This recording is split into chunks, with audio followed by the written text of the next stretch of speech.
ka Juun iyo sidoo kale 1 Luulyo waa maalmaha markaasi xuriyadda ahmiyad gaarana u leh guud ahaan dalka Soomaaliya iyo mujtamaciisa.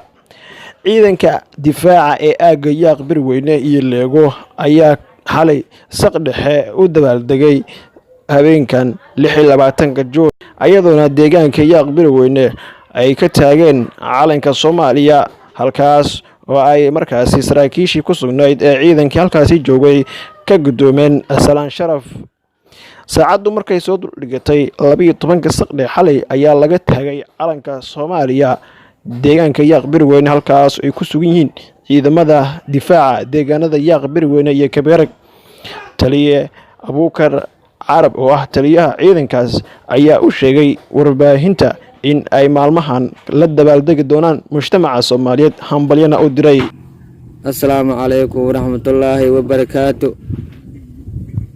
idaacadda warfaafinta degmada Leega waa nii salaamay salaan kadib anigoo ah Abuukar Carab taliyaha ciidanka waxaan ugu salaamay salaanta islaamka bisha Juun 26 dabaaldeg bulshooyin waa nii salaamay salaanta islaamka ugu salaam. Assalaamu calaykum waraxmatullaahi wabarakaatu. nabad nolol wanaagan nabad waarta iyo qeyr baan rajaynaa. Assalaamu calaykum waraxmatullaahi wabarakaatu.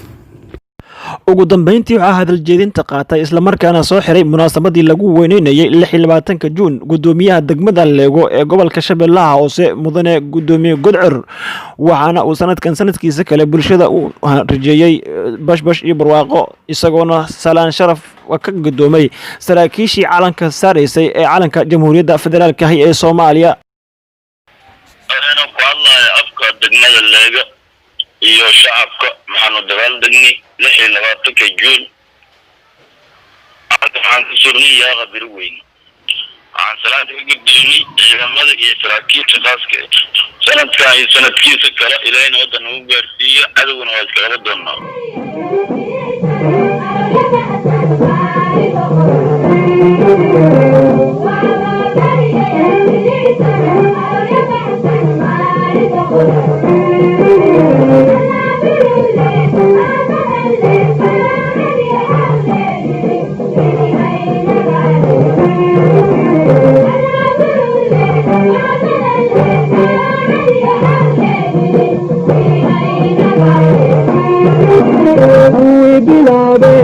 Kanda kaya, bilirina, wada,